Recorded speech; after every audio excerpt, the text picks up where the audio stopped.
Greetings and welcome to Die Dragon Die presents The Titan's Gift, Season 3, Episode 30. I am your DM and host, Marty, joined by the full Seattle crew. How is everyone doing on this fine Tuesday? Let me get your mics nice and toasty. To ward away the snow that has happened. Melt it off them trees. Yep. How's everyone doing? Before tomorrow morning. Yeah, before tomorrow morning. What, you guys commute? Oh, yeah. I don't, but other people do. I see. What is this? I am going into the office tomorrow, so... Allegedly. How's it going? Oh, thanks, Luke. What's new and exciting? It's been about a month. Yeah, it's been too long. It's been about a month since we last played. We're averaging it once a month now. So yeah. Yep. It's just a rough patch for all of us. Hopefully at some point our rough patches will align and the sine wave will return back to normal. Sure. Okay. So what you're saying is prepare the next module? I was actually sitting here earlier today. I think it was shortly after lunchtime, and I was recalling, I think it was a year or 2 years ago when we were playing a campaign as well, and you had this whole, I want to call it a labyrinth that we had to get through over the December period, and it kept us busy for like 6 weeks just trying to fight our way through it, and that was our Christmas January. Oh, this was the previous Titan's Gift campaign? Or? Yeah, it was okay. the previous. Yeah, okay. It was the previous Titan's Gift campaign. Yep. That was fun. Man, that was forever ago. I've gamed so much since then that it's hard to keep it all straight. I'm trying to remember, what was that labyrinth in Titan's Gift 1? I can't remember there was a snowy labyrinth on one of the snowy pearls, I think. Yeah. So for the people that are watching, there was a whole campaign where we brought characters kind of up to around almost the same level. Also in Titan's Gift, in the Ether Pearls, but in a different constellation. And we've seen bits and pieces of that campaign bleed over into this one, as some of the same NPCs, villains, and even important characters like S03E30 have kind of crossed over. So, yeah. I think I still had Gracchus still had his horse. Matt played that cold labyrinth.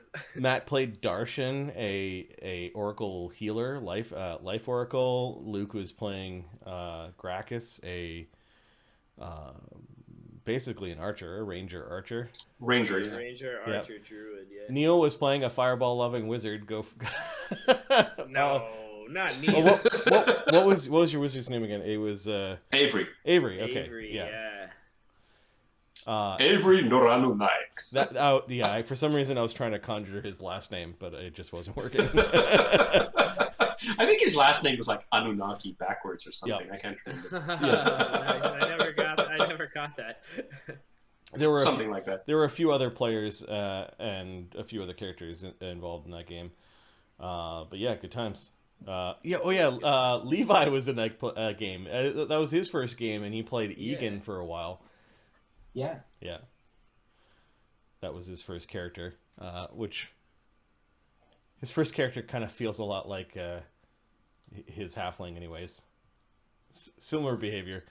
I mean, since we're reminiscing, that was my first campaign too, and on my first day, I was like, my character nearly got killed by a skeleton because I didn't know what to do. Hey, dude, like, what? In the graveyard. A skeleton's scary to a first level wizard. Oh my shit! My spell didn't work. Oh, it's coming at me. What now? What now? Yeah. Yep. That's why we play. Yeah. So, how are you guys been? What have you been playing up to? That sort of thing. Anything fun? God of War was really good. Nice. Cool. My wife and I spent, I think, 70 hours on it. Getting it to 100% is probably really only 55, but because we were taking turns, there was one night where I stayed up really, really, really late against a boss I should not have fought at that level, but fuck it. So I burned several hours fighting a boss that was like 3 levels below. But other than that, it was great. Really enjoyed it. Cool. Matt, what have you been playing? Haven't been playing too much. A little bit of Dwarf Fortress, but I haven't nice. played it in a while. I watched Doesn't, I've been watching the Peripheral, Okay. which I think is I've been waiting fantastic. until I think it's like a few days from now when all the episodes are out, because I can't stand doing the okay, I've watched half of it, now I have to wait every week for the next episode. I refuse to watch TV like that anymore. I won't do it. That's good. I think Andor is good. Andor was Was good. great. Yep. Yeah, that was legit. Gritty Star Wars. Yeah. And like you see how people lived their lives at different purposes in Star Wars. Like there was a little bit of like, we're just gonna, this is the rich people party, and the very small movements of the plot forward as the socialites gather, and it was like, okay, all right, like it's sort of like grown up Star Wars. I can't imagine being a 10-year-old and thinking Andor would be great. No. Yeah. As a 10-year-old who liked Star Wars, as a I appreciate Andor. Imagine if the prequels were more like Andor. Like you made movies that were actually part of the main plot line, like Andor, or even the new movies were like Andor. Yeah, honestly, any of those tell the same story, sure, the same heroic arc or whatever, but make it gritty as fuck. Imagine if the Book of Boba Fett were like Andor. It had such great potential, but the quality of each episode was so jarringly different. Yeah. They didn't really tell the story or build the characters particularly well. It was a rough one. Nope. There were a couple of standout episodes, but they were, for all intents and purposes, episodes of The Mandalorian. Yep. Right. I mean, that moped episode was pretty standout, guys. Oh god, the mods. Oh, and they actually called them the mods. So what could be wrong with that? That was rough. And there were all the primary colors, like there were a bunch of Power Rangers. Like, it was awful. Why didn't they form into a Voltron? If only their bikes had created a Voltron. That would have been better. It would have made sense then. So, in the Star Wars universe, like sometimes I'm like, quit giving me another human. There's aliens. Like, use an alien. Have an alien. So I found that Andor, while it was, yes, about, a human-centric empire and rebellion, there were this nice kind of, like, scattering of aliens that had stuff to do in the show. Yeah. So I was fine with that. Yeah. Here you, Fox. All right, so Luke? What's going on with you? Oh, geez, when did we even hang out last? I think probably the craziest stuff's been going on has been a lot of people visiting. Finally, my parents met my wife's parents. We had both of them over. Had my wife's parents for a month and my parents for a week of that. So that was fun, but it was an experience, A lot of human beings. I'll say I'm laughing with my microphone muted. Yeah, it was good. Everybody got along, and we had a lot of really nice times, and it was good. It was about, like, it went better than you could really hope for. So that's been, like, our big excitement. Before that, my brother and his wife visited, so that's been good. But now everything's gone. We're just trying to just enjoy the winter. Got a load of wood delivered not too long ago, so we've been burning the fireplace, playing some VR, been playing Bone Lab a little bit, played a little No Man's Sky VR, that's pretty fun. And then my wife and I were playing this game, Spiritfarer. It's kind of a indie small dev game. It's fun couch co-op. It's hard to find a lot of couch co-op games to play together, so this one was good. It's got like crafting and stuff, which is always fun for us. So pretty chill over here. Just trying to you know, keep leaving easy. You know, relax a little bit. It's cool. Neil? You know, went to a hockey game with you, which is always fun. Yeah. You know, just been working a lot. Didn't actually get a ton of game time in the last month or so. I would say the most fun thing I've done is I'm building a drone. Um, I've learned how to solder. I've figured out how to controls, how to configure speed controllers and stuff like that. I mean, it's not rocket science at all, but if you don't know what you're doing, it's new. That's been fun. So learning how to fly a drone obviously is now the next thing. So as if I'm building it, I should probably know how to fly it. Are you 3D printing parts of it or everything? I'm 3D printing the entire thing, all of it, and every part I'm designing myself as well. So sorry, dude, if you ever want to fly drones together, I've got a little drone as well. So if you're ever looking for somebody to practice with. Yeah. I mean, I've got the yard for it, so I'm definitely open.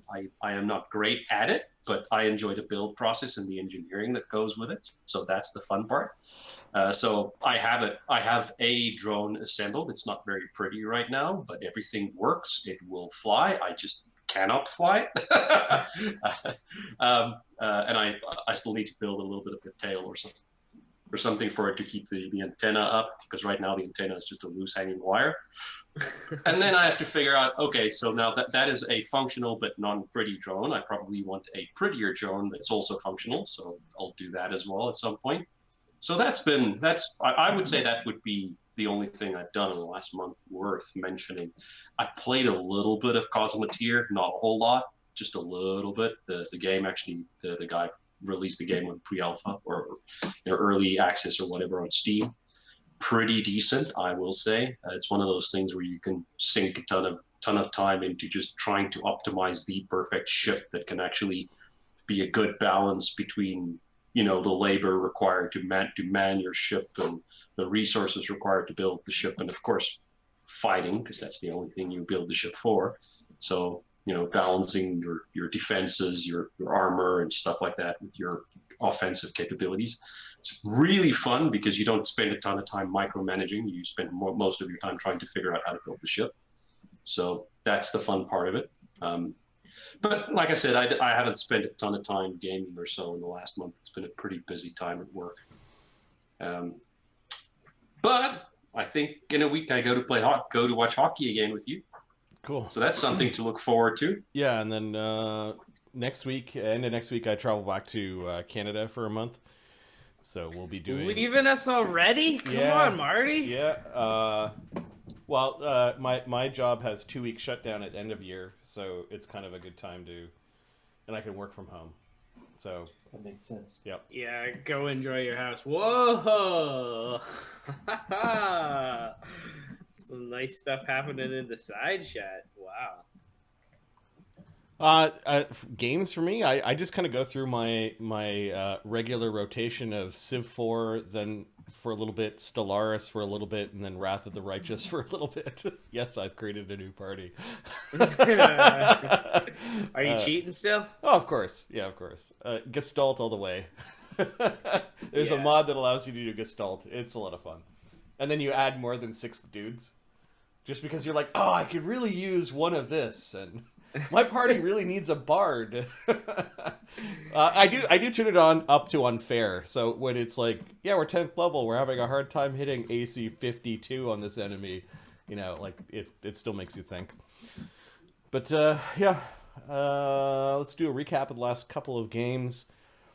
Thurgus shrugged. Zephyros visits an archive of ancient knowledge maintained by the Sun Shaman. The rest of the Jerks Emeritus visit nearby ancient ruins of a temple of Atlas the Titan. Krojan provides instructions on how to perform a ritual of strength and endurance. Thurgus, and strangely the Professor, begin the ritual, whilst the rest of the party investigates the ruins and keeps watch. Dangerous beasts are attracted to the temple, spurred on by a ruinous and jealous 3-headed Titan. And then last game was Not Today, Chief.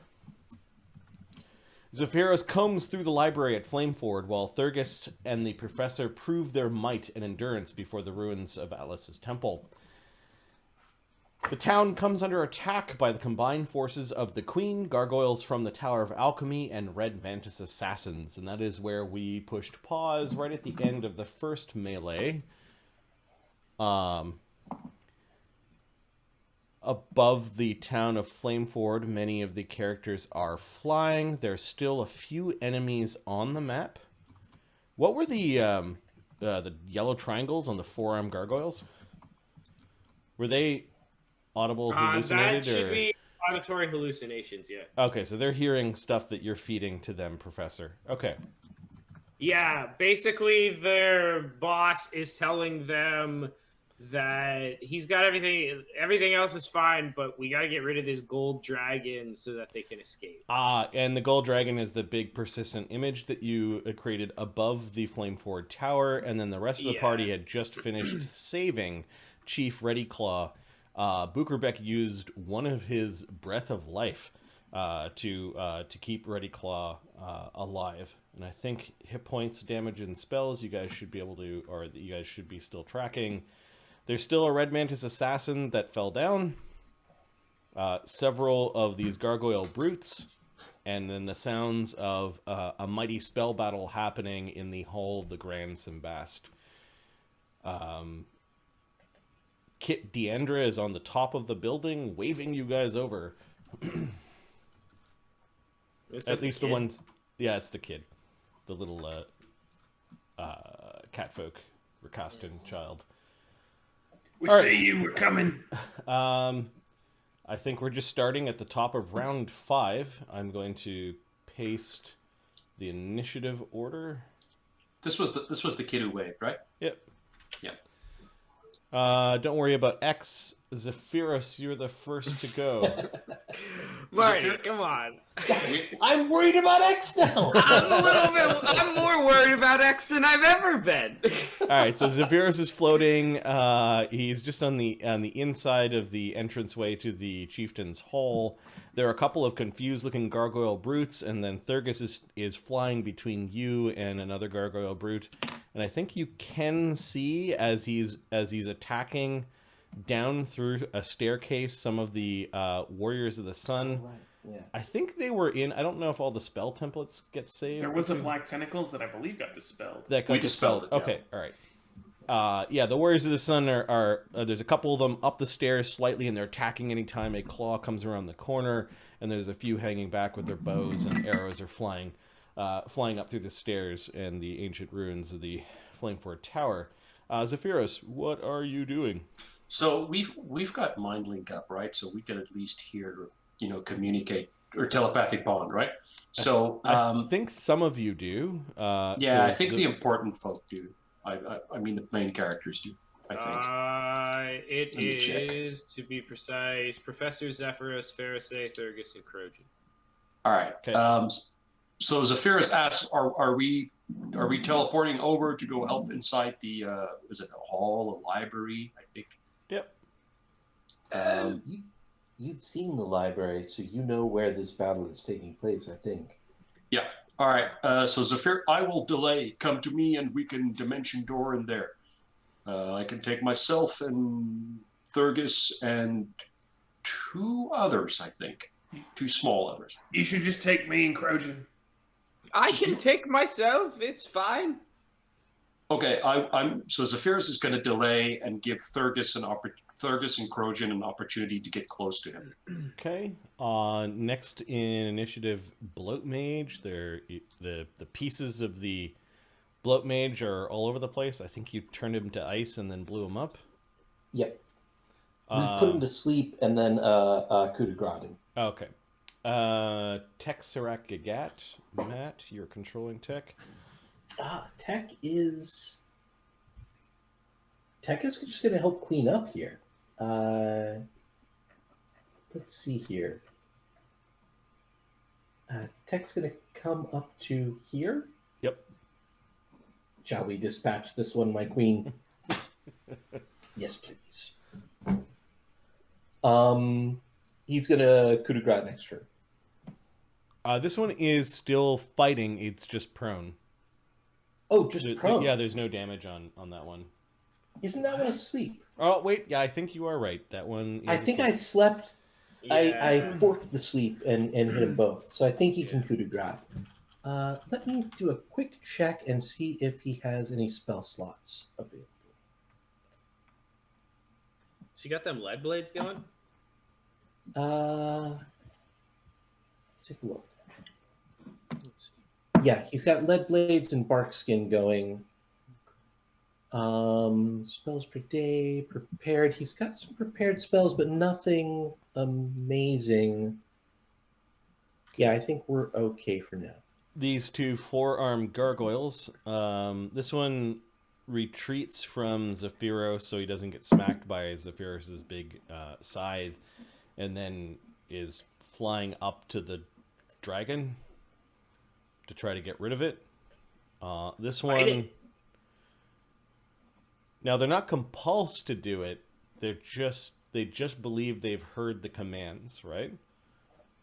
Yeah, they believe their boss is telling them that he's got everything else handled, but for them to escape, they need to get rid of this dragon. All right, this one bounces off the top of this mesa and just sort of jumps up into the air to get some height, and is going to move around above the gold dragon, and he's now fiddling with things on his belt, and he ends up throwing what looks like an acid bomb at the dragon. That's good. He's almost got that flank. He's really probably going to mess this dragon up with that acid bomb. Hopefully he doesn't hit his friend on the other side of there is a chance. If I roll a 1... No. He sees his friend down there. They're not... Or his compatriot. Thurgus and Krojan. Krojan is going to run towards Zephyros. Can Thurgus delay to when he gets teleported? I think he needs to be a willing creature to go with. Does that mean he has to step through himself? He's willing. It's not an action. Yeah. You're just going to touch him, and he's going to not save against it. All right, so Krojan is moving up to Zephyros. Yeah. Thurgus is within reach of Zephyros. Yeah.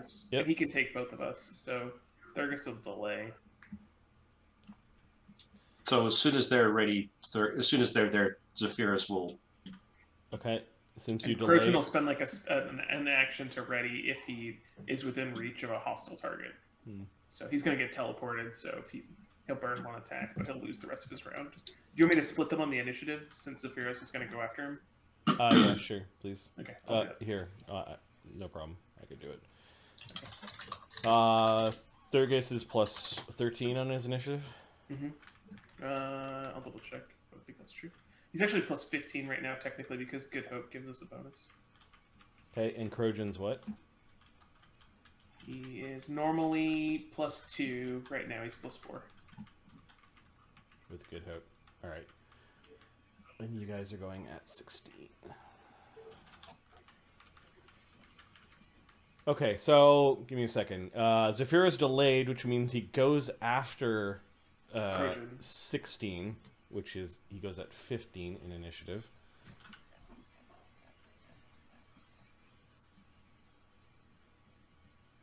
And Krojan has a readied attack, and then Thurgus is delaying until after Zephyros. Correct. So it's like you rolled a -1 on your initiative. Sure. All right, so Zephyros now, you've got your full round of actions, Zephyros, because you waited. Yeah, so I'm going to cast a dimension door, and we are going to go to near where the fight is. I'm not going to try and take us right into the fight. Okay, so I do have a map that I made visible. And I'm going to remove the enemies from the map. You spent some time in this library, which has a bunch of side chambers, and a very large Olympian-style seat upon which there is a lion-headed person. I know if you zoom really far in, it looks like a goat-headed, but it's a lion-headed person sitting upon the throne. And you would spend some time in this library. There are upper floors in the Great Hall. You could appear on one of the balconies, or near the entry hall, or near the statue. Like, point at where you want to teleport to. I would say Zephyros would have picked a high area so that we could attack from above and not get surprised by somebody. I would say split the odds, go in the middle, up high, left here. Okay. And you're kind of in this... Yeah, somewhere formation. up there. These two guys are a little bit back, and Thurgus is a little bit forward. You all arrive on the ground. Do all of you have see invisibility? I do. Zephyros does. Yeah, we do. Okay. Thurgus has it from an extract, or Thurgus has it from a spell. Crojan has it from an extract. All right. So the first thing that you guys note is that there are these large bugs that look like they're stabbing at things, including scrolls and some of the furniture. What the hell? Standing nearby are a group of red mantis warriors that do not look very concerned about the rampaging mantis bugs. There are a couple... give me a perception check, the three of you.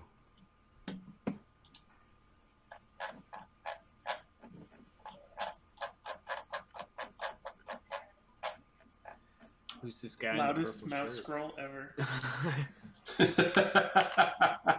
Sorry. It's just so vicious. It's trying to be quick. 35. Oh, I got a 34 on a 1. on a 1. Jeez.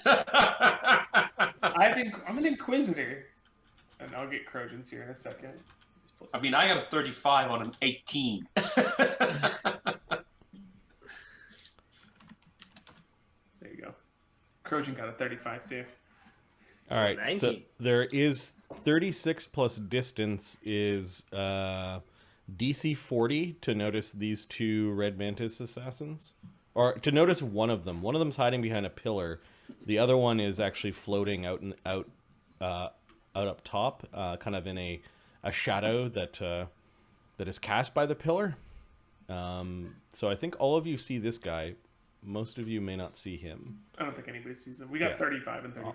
I'll cloak him in just a different color. There we go. All right. There is a bloat mage that is floating. He is kind of floating above one of the tables, and it looks like he's drinking potions. You do not see the Sun Shaman. However, there is this, with your perception checks, there's this loud metallic clicking kind of underneath the area where you guys arrived, like in one of these back halls. Something is walking along the ground, and it has more than 4 legs. It sounds like daggers against the marble floor, with some strange clacking. There are smoky holes of magical battle. It looks like part of the statue of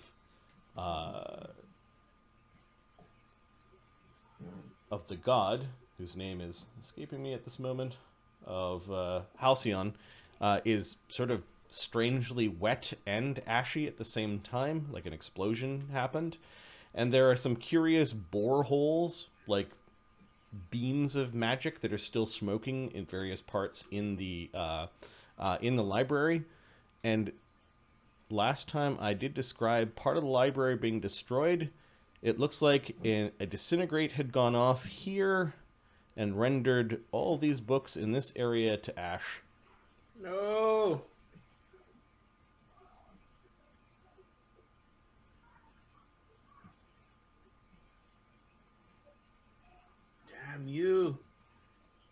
All right.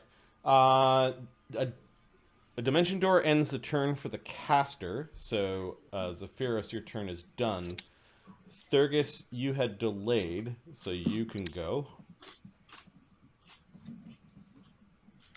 There's a red mantis like right across from us, right? Yeah, he's floating above.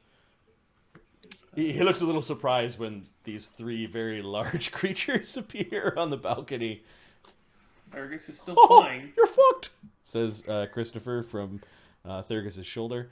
So I just dash out ahead and start swinging my great sword. Okay. This assassin has improved Uncanny Dodge, and he's equivalent to 9th level. I'm not sure if you've... I don't think he's flat-footed against you, is what I'm saying. That's fine. Yeah. I am going to burn another round of rage, because Thurgus is mad. So let me track those resources. However, rogue ACs aren't known to be terribly high. And I'm going to burn my last charge of the Vampiric Torque as a Swift, so I'm going to take one attack against this guy, and hopefully heal the rest. So power attacking, raging. Oh, Thurgus, you entered holy ground, and you felt the presence of this deity before. Okay. Yeah. I feel good about it. I think we're on good terms, so it doesn't. Unless you say it bothers me, I actually. No, it doesn't bother you. It just you've entered a god's house. I'll swing for 41 to hit. You're pretty sure that these are unwelcome visitors to the god's house. Oh yeah, you carve right into the Red Mantis assassin. 57 points of damage. Oh. This is not your home. All right, he goes spinning over in the air as you almost take one of his legs off. Oh, and I have a hasted attack. I forgot about that. -5.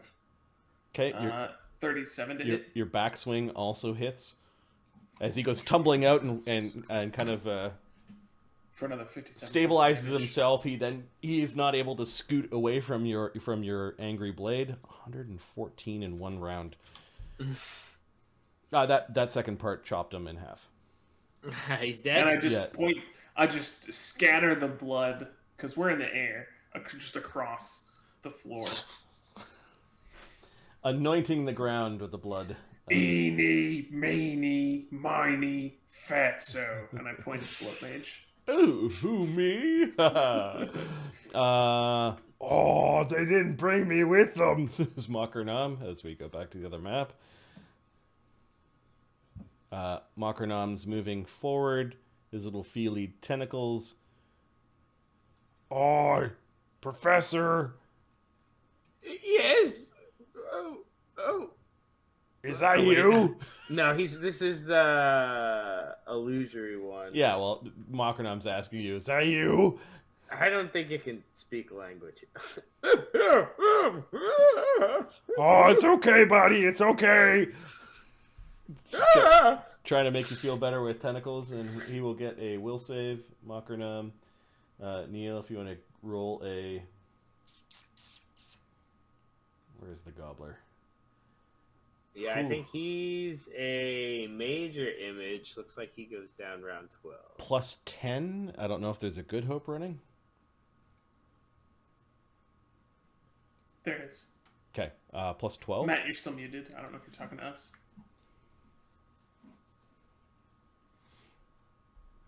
Yeah, there is a good hope running, so he's at plus 12. 24. What's the DC of your illusion, your Henry illusion? That one's DC 28. Did you tell Makernam that wasn't real?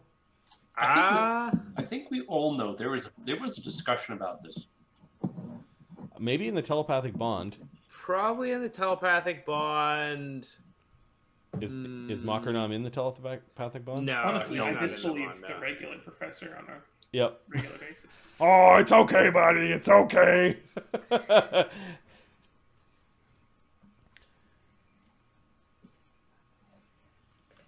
You swallowed your tongue, huh? I do that all the time.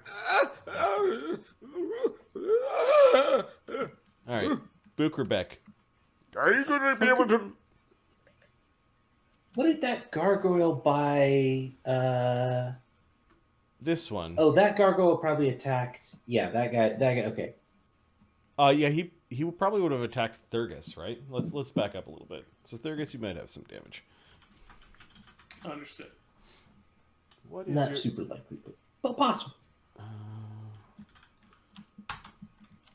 31, 34, 34, and 38. Your high 38 hits. Okay.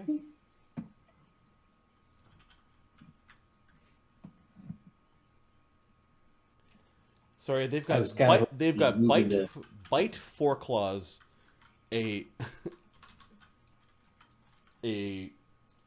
and then a gore. So this is the bite and the gore. Oop, that should be plus 20. 39 and 32. So it got you with a bite and a claw. So no rend. Do you have any DR?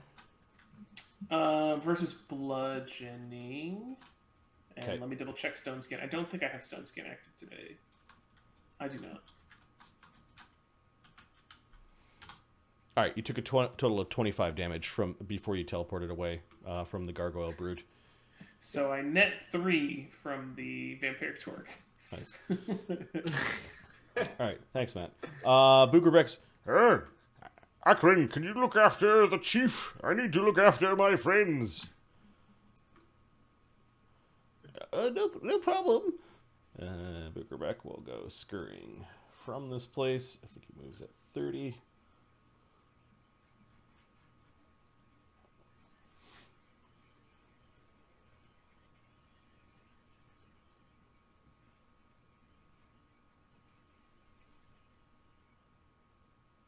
Yeah, he'll reach Texarakagat in this line. Does he have any dimension doors left? Would you like us to go into the temple to join the others? I think that would be wise.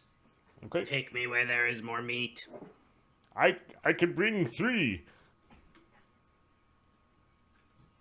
All right, Boogerbeck is going to ready an action for when somebody, a third approaches, be that the professor or Makernam. Does the telepathy bond work at the distance where we currently are? Yes. Okay, so they know what we're seeing inside of the... Yeah, if you're communicating via thought what you're seeing, then they have a rough idea of where enemies are. I mean, we would have had a conversation at the very least in our minds with each other, at least Thurgus and I, when we landed. Okay. Like going, you see that guy? Yeah, I see that guy. Like, that sort of thing. All right. Invisible dudes, bunch of bugs, fat guy. Professor, you've got greater What's that noise? greater celestial healing that's still going. Yep. GCH for 4, so that puts me back up to 35. I am resonating an aura of good right now. If anybody's around to read it, you know. It's all that angel blood. It must be. It makes it good. That's what makes it good. The crawling hand, I believe, is probably focusing on the auditory hallucination. So before the professor takes any action, the hand will do a little prodding, goad the gargoyles a little more that are in it, and in the boss's voice or whatever, say like, "Quickly, you fools! We need them destroyed now. Get rid of that dragon, or we can't escape." And then the professor is going to dual cast. What is it called? Twin cast?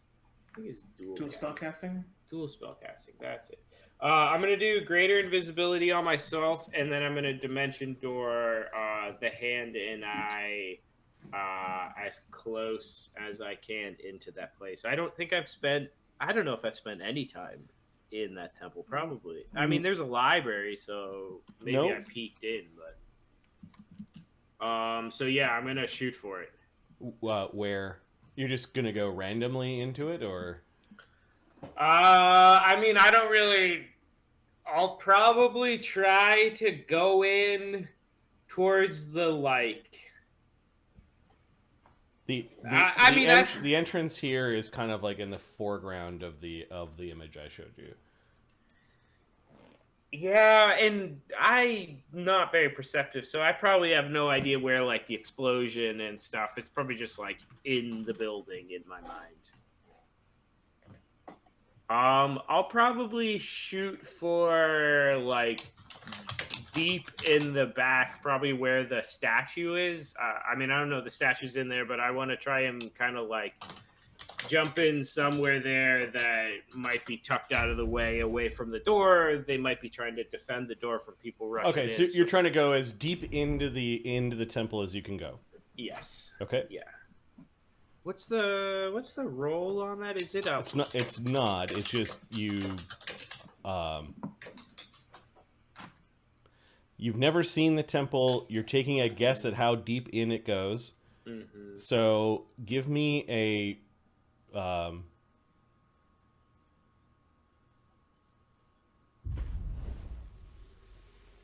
Give me a D80. So here's what it is before you roll. Okay. We're going to start at halfway through the temple. 50% puts you at the wall. If you go above 50%, you're actually shunting into the thing and get shunted out. But there's a chance you just might appear in the middle somewhere. So give me a D80. All right, here we go. 46. Oh, just before the wall. You nudge yourself kind of behind the statue, a few feet away from the wall, and I'm gonna. That was a really good roll. I'm gonna move you to the other room, and you find yourself sitting on top of the platform behind the statue.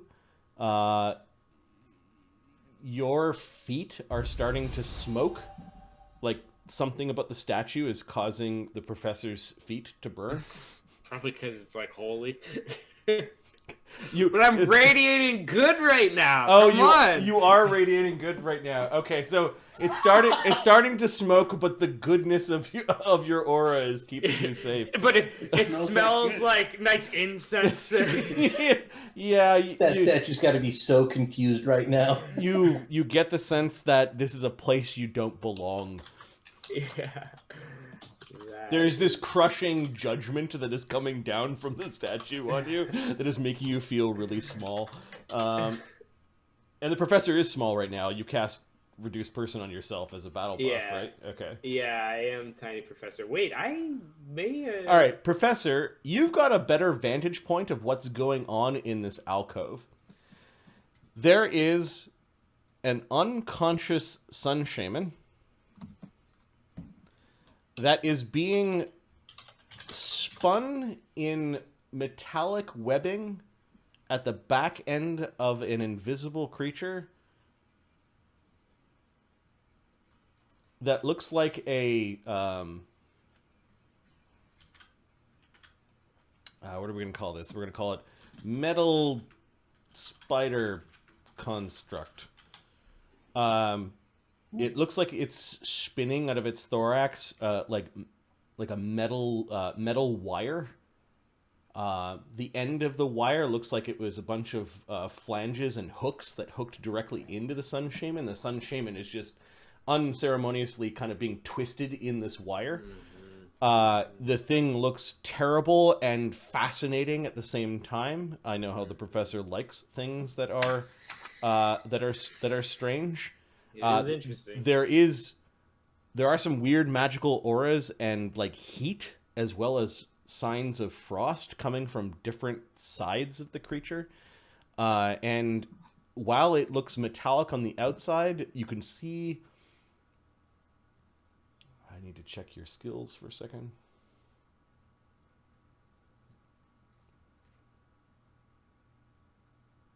Yeah, you've got a really good roll. Okay, you could see the creature is not only made up of metal construct, but the flesh and sinews underneath might have been much more efficient to grow from the stuff of the lower planes.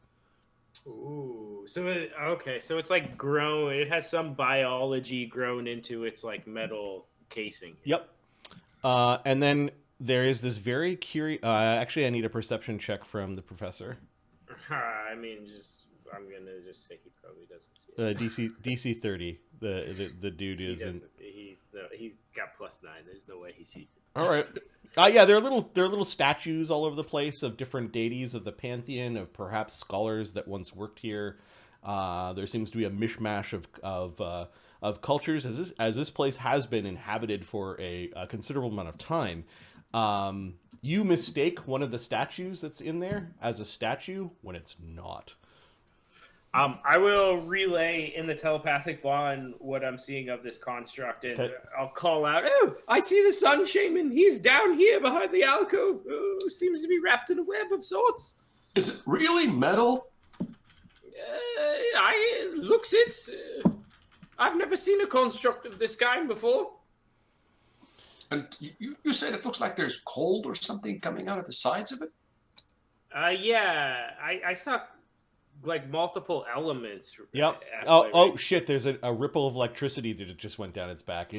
You've now seen all four of them. It's dripping acid, perhaps from one exhaust hose or orifice. You're not sure which. I guess an orifice could be considered a human exhaust hose. Excuse me, I have to wipe my exhaust hose. Weird. Pharisee, you're outside. Oh, I'll relay all that exhaust hose goodness through the telepathic bond.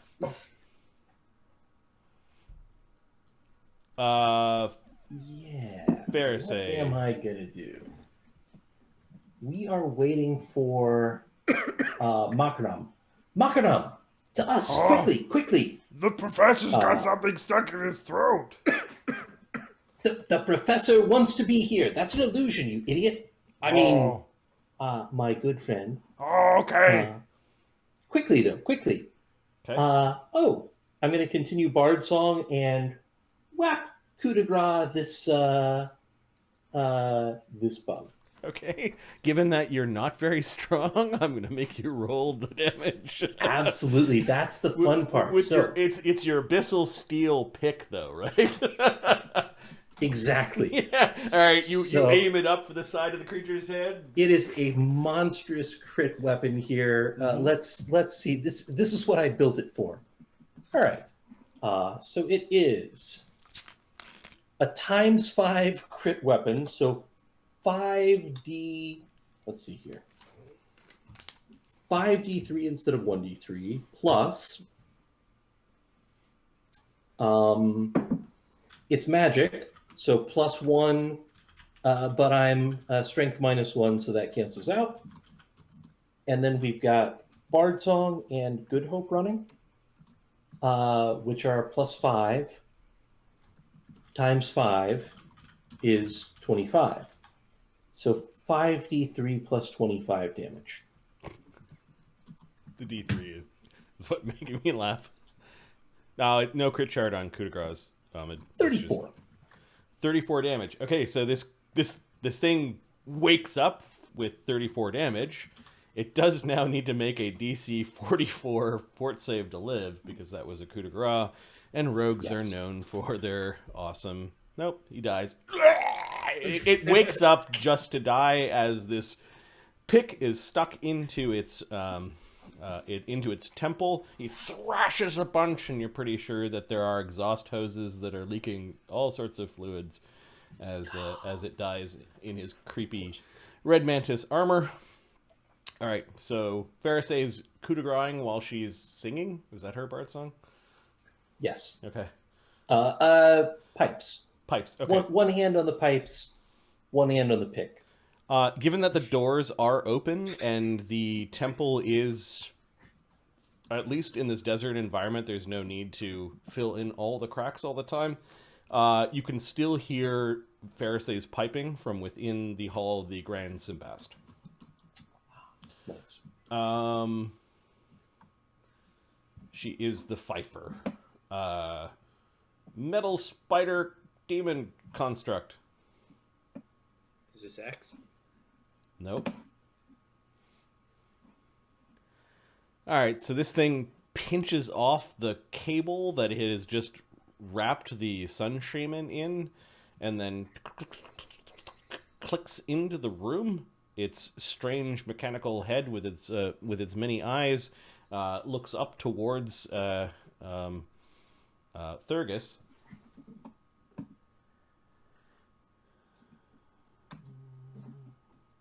Did it just leave the sun shaman back there? Yeah, he's wrapped up in cables. Does he look like he can breathe? Or There is a... he doesn't look like he's doing very well. He might have been injured from a spell battle, or it's like he was half burned or blown up. There is a whitish beam that comes out of the metal spider construct to attack Thurgus. Is it an attack roll? It is a ranged touch attack. Oh, that sounds great. 28.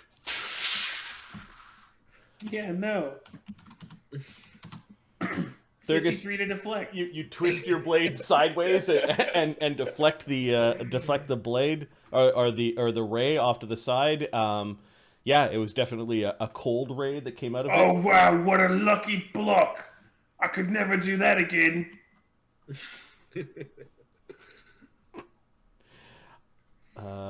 It can see invisible creatures. It moved, it fired, and is going to move again.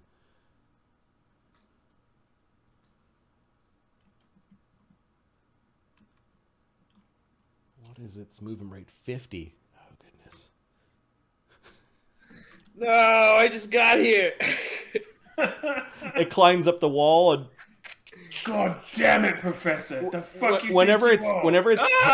whenever its pointy head is pointed directly at you, there's all sorts of static from your telepathic bond, almost like it's communicating quietly but on some different frequency. I'll just scream through the telepathic. Through the telepathic bond, screaming. You notice that it doesn't like touching the statue in the area that you're on, but it's kind of crawling up the wall a little bit, and it's getting into position to, I don't know, rip you apart. Red Mantis warriors are notice that it notices something is there, and what are they going to do on the ground?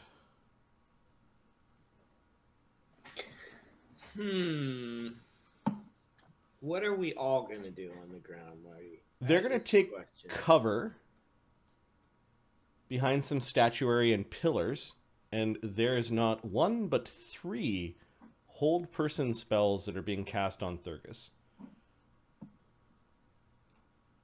Man, I think I would need to roll a will save if the freedom of movement didn't explicitly say something about hold person. Oh, you son of a gun. does it suppress or make you immune? The spell enables you or a creature you touch to move freely and attack normally for the duration of the spell, even under the influence of magic that normally impedes movement, such as paralysis, solid fog, slow, and web. It doesn't specifically say hold person. Yep. I think you need to make 3 will saves, and your freedom of movement may keep you from having this happen. Okie dokie. The DC is pretty low. It's 16. Does it count as a fear or mind affecting effect? It is definitely a mind affecting. Okay, I get steel will on top of that.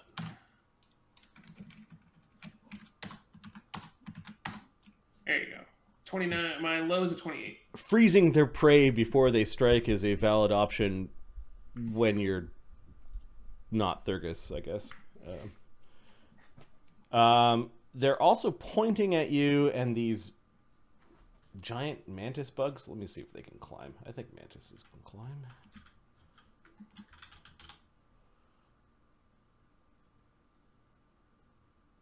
Just jump up here. Just hop up real quick. Yeah, just jump. That's fine. Yeah, they can climb. They got wings. These really big wings protrude from their backs, and they're clumsily flying up. They end up sort of latching on to the sides with their movement, and they've got ready to attacks if you approach. they're angling in to either get at Thurgus or Krogan and Zephyros. Darien is but a sword. I did text Mark, and the paladin does not come out for the fight. And then Flameford, which includes warriors. These warriors end up injuring this brute a little bit. Going back to the other map. And they're tending to their chief. A note about hexes counting. X marks the spot. No hexes up at the moment. I don't think I put them up before the battle started. So I can still protective luck people if I need to. All right. One of the statues moves.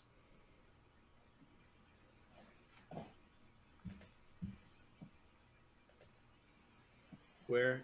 From that alcove they were in? Yeah, it flies up and it's kind of hiding or taking cover behind this alcove. It looks like a very learned gargoyle. Learned gargoyle. The gargoyle has a bunch of accoutrements on it that would mark it as a alchemist, and it's looking down upon the professor. Quit looking at me. Is going to fast bomb 2 bombs at the professor. No, we're not gonna do this. All right. What can we do here? Immediate action. Okay, the first bomb is going to be a dispelling bomb. Is this a dex or is this an AC thing? It is your touch AC. And does shield apply to touch AC? Not for this. No, shield doesn't apply to touch AC. Okay. Let's see where we're at. Okay, this blue bomb goes whipping over top of the metal spider construct. It makes a popping noise and a fizzling, almost like styrofoam rubbing together as it's trying to dispel some of your spells. Mm-hmm. What was the roll? 24? 24. Yeah, that'll hit. Okay. I think my touch AC should be 17 according to the chart. It dispels 8th level magic. Oh, geez. What do I have on that's 8? Anything from a wand? Anything from a wand or an item is probably gone. Your own spells, however, are not. The thing because looks... I'm there's a caster... flash...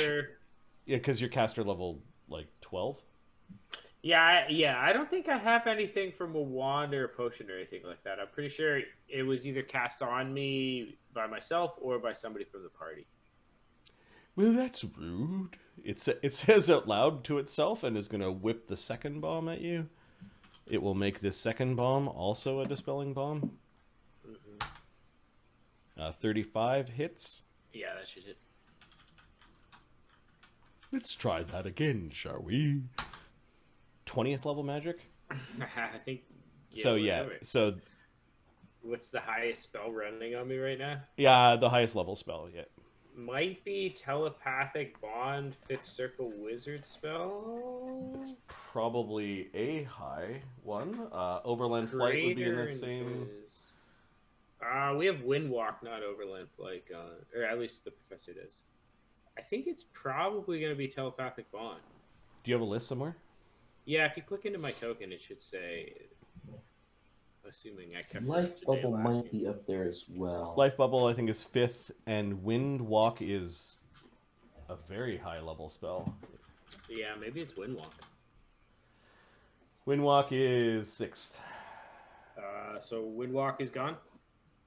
6th from a cleric, 7th from a druid. I don't know who casts Windwalk. I think Zephyros. Either way, it's the highest level. Yeah, okay. So your Windwalk disappears. Not Zephyros. It's not a Zephyros spell.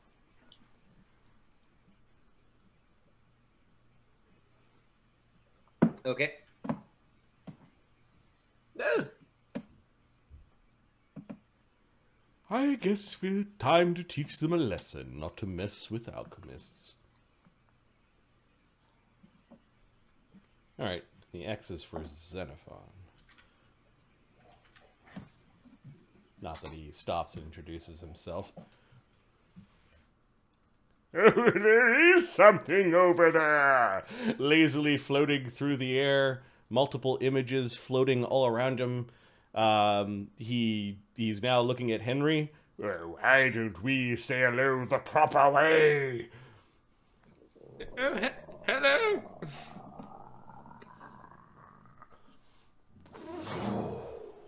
A massive cone of cold comes ripping out of the bloat mage's hands. It is a 60-foot cone. This is gonna be a reflex save, right? Yeah, let's just get him a little bit closer.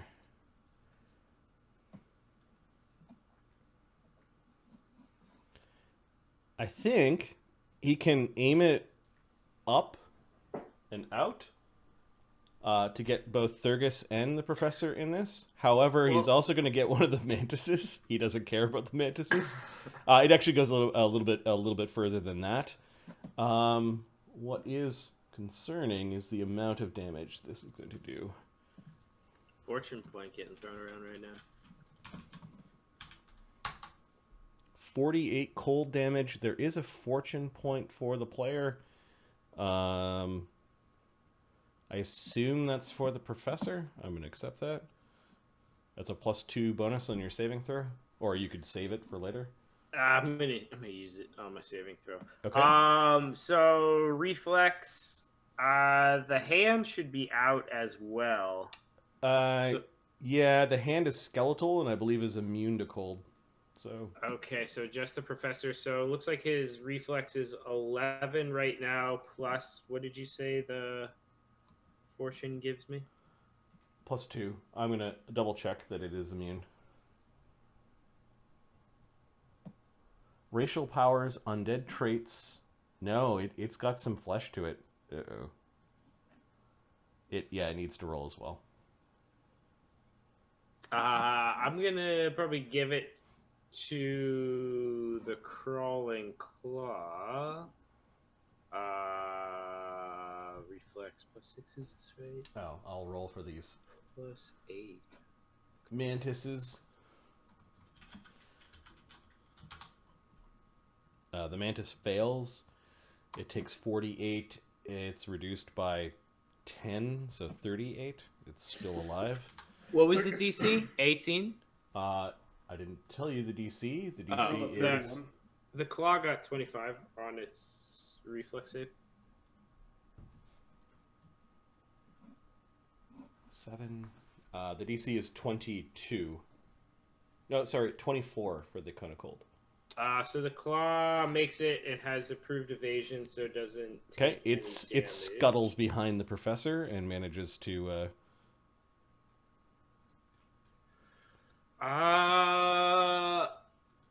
Okay, yeah, that's probably right.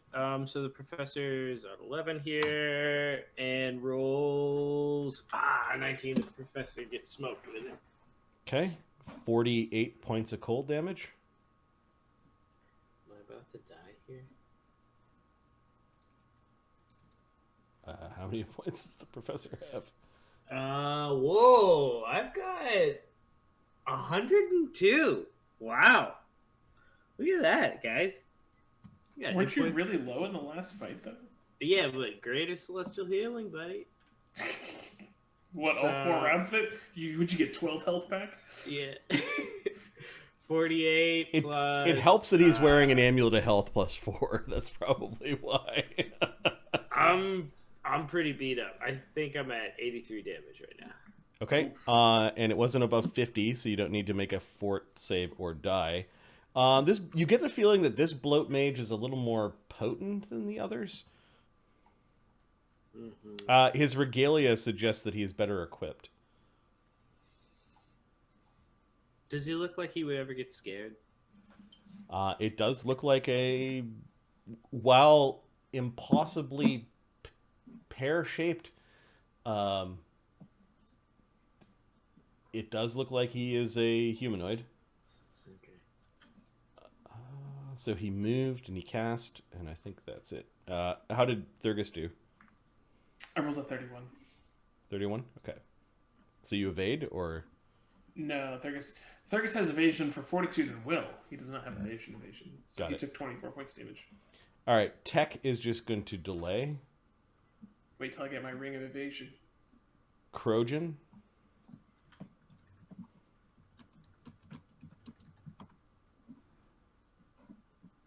Oh, it's Crojan's turn? Yep.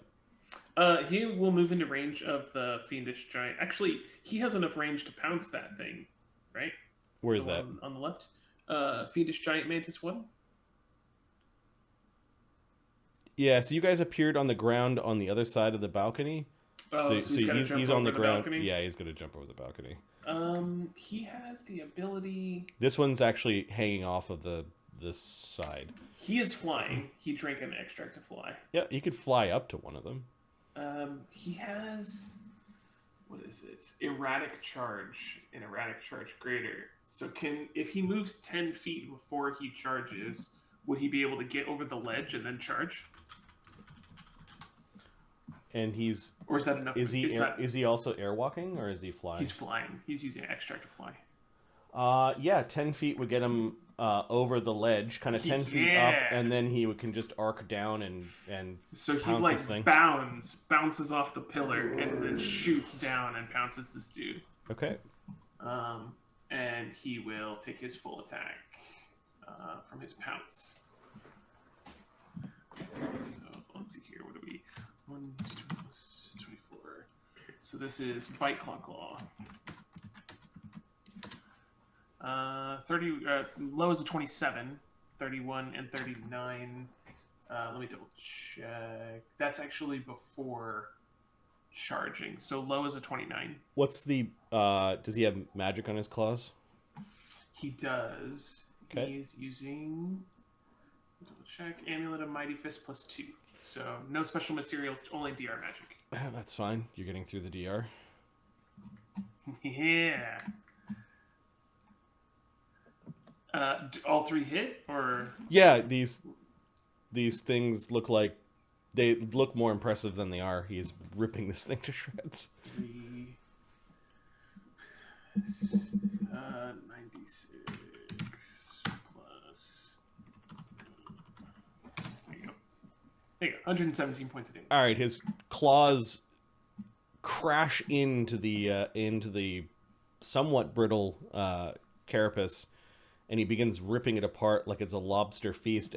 Finally, he rips apart something that the creature needs to live, and it just simply disappears in a puff of acrid smoke. Nice one, Crojan. All right, that was Crojan. 4 armed gargoyles. We're gonna go outside. This one lands.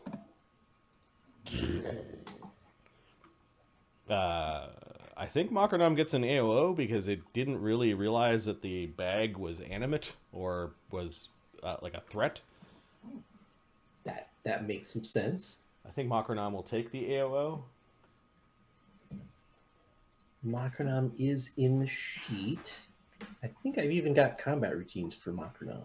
Plus 21 slam without the bonuses. So Good Hope and Bard Song is plus 3 Bard Song. Be a plus 5. Yeah. 26 minus 3 for power attack. So 23. Yeah, he'll whap it.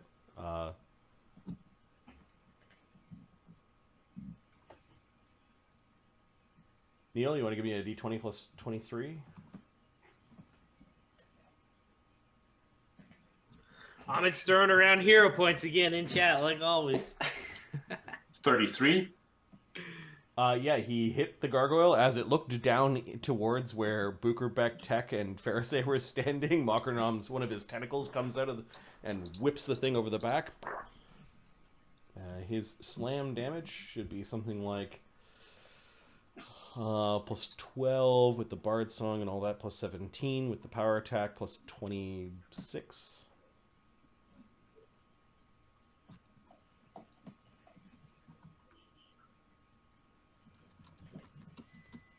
D8 plus 26. Neo. Yeah, I'm looking for it. Sorry, I lost my Twitch. There we go.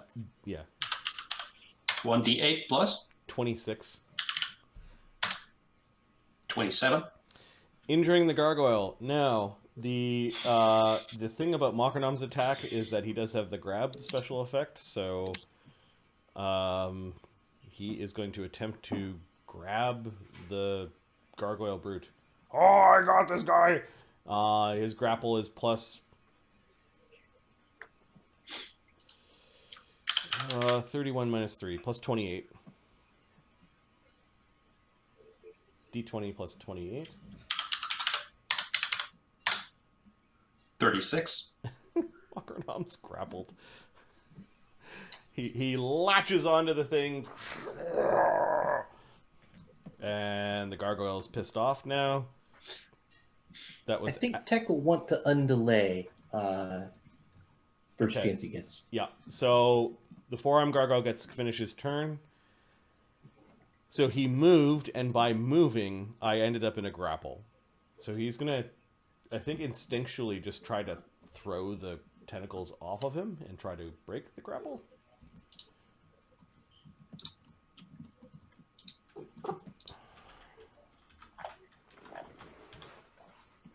$32 is not going to be enough to break a Makarnam grapple. You need at least a 39. Makarnam is very, very good at this. He then is going to, with his his last action, he's going to attack with. He's got many arms, one of which is being used up right now. He's just going to simply claw Makarnam. This is a iterative attack. Hitting AC 23. Makarnam's AC is 22 plus spells. And he put up a shield, and he's got a bark skin. So that's plus 7. Makarnam's AC is like 29-ish. I also did -2 for being in a grapple. So yeah, he's doing that thing where you've got one arm in the coat, and you're kind of doing you're doing this circle, and you can't put your other arm in, except Makarnam's got the arm pinned, and he's just turning around. So Tech is going to undelay, which means it's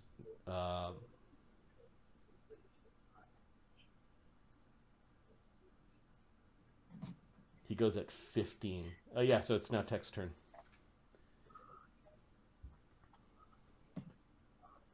Oh, the other forearm gargoyles. These two are at least listening to their boss and trying to fight the gold dragon. What is the DC of that illusion? It is 32. Yeah, that's an insane illusion. They have plus 15s on their will saves. Oh, wow. One of Pretty them good for got some 31, and they both Ooh. still believe it's real. I think this guy saw through it, and I don't think anybody's seen through it. I think he's tired of being between the warriors and the dragon, and he flies over to here and is now looking down upon the. He withdraws to here and is now looking down upon what's going on. He is going to attack the illusory professor that's down below with an acid flask. He hits the illusion. He gets a will save. He sees through that illusion. 28 is the DC on that. Oh, He got a 35, 34. Yeah, he killed it. All right. That was the forearm gargoyles. Now Tech. All right. Tech is up here, power attacking, weapon focus, improved multi-weapon fighting, Bard Song, Good Hope, flanking, double attack with the double sword for his first attack action after moving. So action 1 is move, action 2 is attack. We've got a nat 1 and a nat 2. Oh, no. D20 plus 26 to confirm the critical miss. 35 is a hit? 35 would have been a hit, yeah. So it's just a standard miss. Is the second one there? Is a 28 good enough? 28 is definitely good enough with it in a grapple with flanking with Makarnam. Right. Okay, so that's a hit. So let's see here. 2d6 plus 26 damage on that one. Okay. The four-arm bug So creature with 35. one of its double blades hits once. Chunks in really good there 35? for 35. Okay. Yep. 50. And then a second double attack. Plus 21. A 29 and a 24. 29 hits. I have to check with the 24. You're including flank? I am, yeah. Okay. -2 for... You missed by 2 with the 24. Fair enough. So one more hit for another 35. 35 is Exact same 97. The thing is really beat up. It's on the cusp of being bloodied. Yeah. And then I'm going to accept the hero points that are given from Ahmed, or D&D Action Junkie, to... Who are we giving these to? Oh, I think that one went to Max. Matt Yeah, and probably Max. Max is Matt and the only Max. one with 0 hero points at this point. All right. I think mine's already in. Oh, you already added yours into the sheet? Okay. I think so. Because I think I was at 0, and All now right. I'm at 1. Matt's at 1, Luke's at 1, Neil's at 1, Max is at 1, DMPCs are at 1, Mark is at 1, and then there are some folks that have 2 fortune points. Whoa! Look So at you guys. guys! You guys are all Whoa. stocked, I think. I mean, if you successfully avoid getting into crap, you don't need it. I see. Shots fired. That is not our way. Zephyros, going back to the inside of the grand hall. Yeah, to be clear, that's not our way at all. Yeah, so Zephyros, you're on the ground, kind of up against the ledge, looking at the insanity that's happening inside. Yeah, so Zephyros is looking down and he's noticing. Of course, he's noticed that I just don't want to mute my mic. Here we go. Oh, it's still not working. There we go. Sorry, I wanted to signal in here, and I know every time I hit spacebar, my mic mutes. So Zephyros is looking down, and he's noticing that there's a bunch of creatures on the ground here, and he's trying to figure out where a 40 feet radius would be centered in here. He thinks it's probably going to be somewhere down here, because he's also noticed that this creature has all of the different elements. So he's sharing in the telepathic bond that he doesn't think fire or acid or electricity or any of those things is going to do anything to this creature. So he's going to start off a salvo by sort of picking a center point here. He definitely wants to get this guy and this guy. If he can get some of these guys, that's fine. He's going to cast a stone call. So a rain of dirt, gravel, and small pebbles fills the area, dealing 2d6 points of bludgeoning damage to every creature in the area, with no spell resistance and no saving throw. All right, So what spell was it? I was chatting with somebody. Stone call. So stone call, it's a 40 feet radius, 20 feet high. I'll paste it in the chat there. Yeah, you wanna point at the center of your stone call? I'm thinking it's probably going to be somewhere here because it's a 40 feet radius. So I think somewhere down here I should be able to get this guy, and maybe this guy, and miss the professor. So there's 40-foot radius right That's up to fine. the professor. You'll get the bloat mage, the spider construct, and you'll basically make this entire area difficult terrain. Yeah, so Zephyros is going to do that. And then right after doing that, he's going to sort of go up there, try and get out of the line of sight or line of fire a little bit if he can. And this is the stone call is going to do 2d6 points of damage. Where's the? It's not a lot of damage, but it's something to get the party started. 7 points of damage. Okay.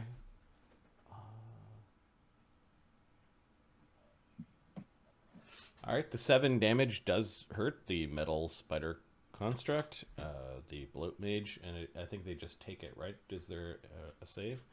No, there's no save, no spell resistance, Yeah, no save. you basically rain hailstones of stone pebbles.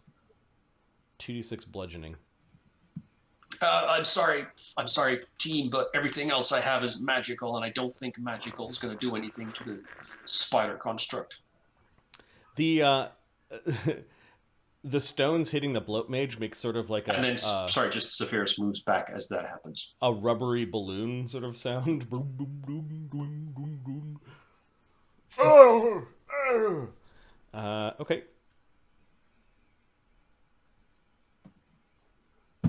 Thurgus. The Sun Shaman is still wrapped up, right? And they seem to have left him alone. Yeah, you heard through the telepathic bond. I don't think you can really see him. Got it. Yeah. Did I hear about this gargoyle alchemist? I saw the bomb fly out from behind. Yeah, you saw a couple bombs fly out. Right? Yep. But I don't have a charge lane to him specifically. I have to like fly down and under. Mm-hmm. What's that movement?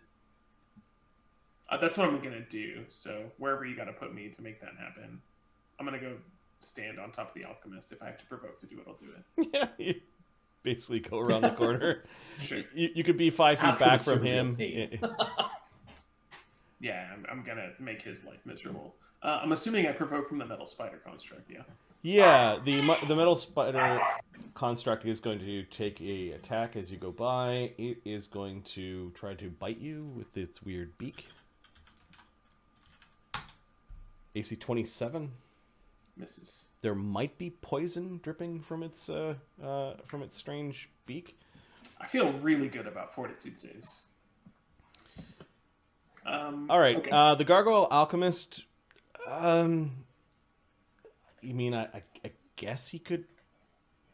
No, you'd be 5 foot back and out of his reach. You know, they should have really turned you into a carpet.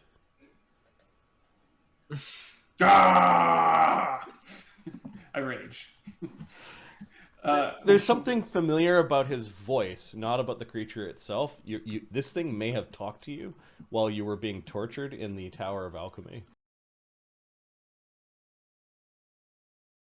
Much more justified turning him into a pile of goo. But I don't know what he is, so I wouldn't be able to bane him, right? You could take an action to do like a monster lore check. No. Okay. I didn't think so. I technically get a bonus. Like I get a plus. Yeah, sure. So it was one movement to get there, right? Yep. I'll spend an action to try and I don't need to identify him like all of his properties and stuff. I just want to know his subtype so I can bane him. Yeah, you just want to know his type, basically. Yeah. Okay. Is this an Arcana check? This one in particular is a knowledge nature check. Nature. Cool. Can I make that untrained? You can determine the type of creature with a DC 10 check untrained. Yeah, it's not so difficult. You could do it untrained. Oh, okay. I get +5 from being an Inquisitor. Yeah. So we'll call this a D20 -1 +5 for a 21. Okay. This is a while it's haughty looking. It is a gargoyle, and gargoyles are monstrous humanoids with the earth. I will spend my last action as Bane monstrous humanoid. Okay. And then I will spend my hasted attack and vigor. Your smack him in the face. your adamantine blade is buzzing with magic. Oh dear. This is not going to be good for you, son. 56. Can he be crit? Okay, so first thing, AC 56 hits. Do you have True Sight or anything like that up? Oh, I don't. You did That's say he had good. mirror images and stuff. Good. Yep. It hits. Give me a D8. Oh. 8 images? No, 7 images. I got a 6. Okay. There are images they're coming down. You take out a big piece of the stone pillar as your adamantine blade comes in. That was close. Ah! He's just mad. He's just very, very mad. That's my 3 actions, and I hasten. Or perhaps a taxidermic golem. That might be fun. I'm gonna fucking end this guy. That's it for me. The Queen sends her regards. Fuck you, alchemist. I've got a giant adamantine suppository for you. Okay. Makernam Gobbler. He has spent I guess technically a round grappling this dude. So I think he's going to roll to maintain the grapple. Just give me a d20, Neil.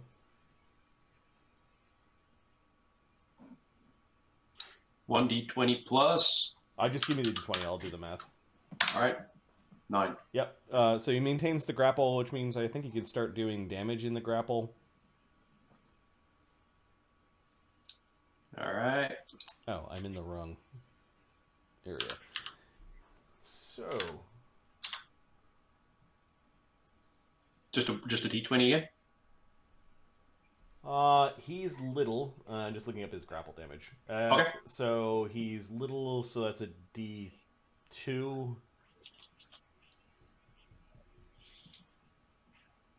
plus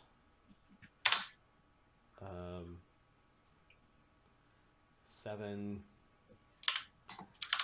8, 9, 10, 11, 12, 21. D2 plus 21 damage.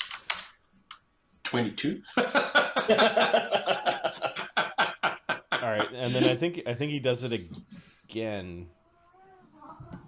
Okay. 23. Hey! What are the odds? All right, so he's squeezing this thing. Bones are crunching. Makernam squeezes it for 45 damage. 5 is 102, and 40. It is now bloodied because of that. I got him! I'm getting him!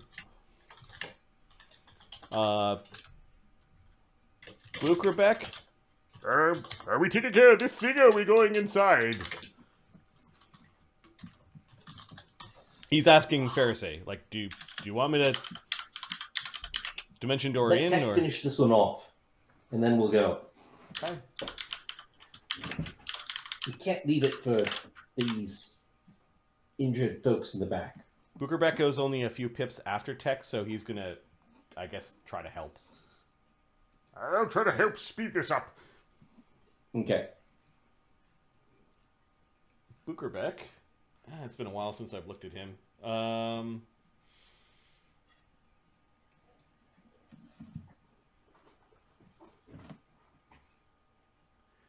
He's going to swift action personal trial the Gargoyle Brute for a +3 to attack and damage. Personal trial. Yeah, it's part of his enlightened paladin thing. It's kind of like a version of a smite. The Gargoyle just has like a real tough time over there for really goes through some stuff mentally. No, it's Bukerbeck's personal trial to defeat the Gargoyle. Okay. The Gargoyle's like, work has really been getting me down. Well, look at his work. Look at his work. It's getting him down. Yeah, for real. Bukerbeck hops in like the boggart he is, joining Tech Serac Gagat at his side, and is going to try to attack him. Base 13 plus 5 for the Bard Song and Good Hope, plus 2 for the flank. We've got another plus 3 for the personal trial. Does he have Divine Favor running?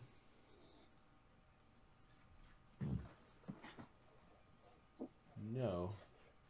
He should, though. It's a good spell.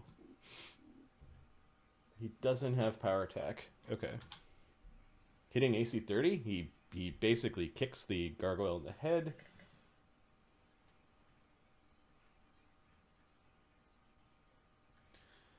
(1d8 plus 4 plus 5 plus 3 plus 2 for 16 damage. How close are we on that last gargoyle? He was at about 100. He was bloodied, so he's been. Alright. He's very injured at this point in time. He's trying to pull the tentacles from Makernam off, and he can't. Bukerbeck came in with a attack. Oh, he gets a second attack. This would be a plus 16. 23 misses. Professor, another round of your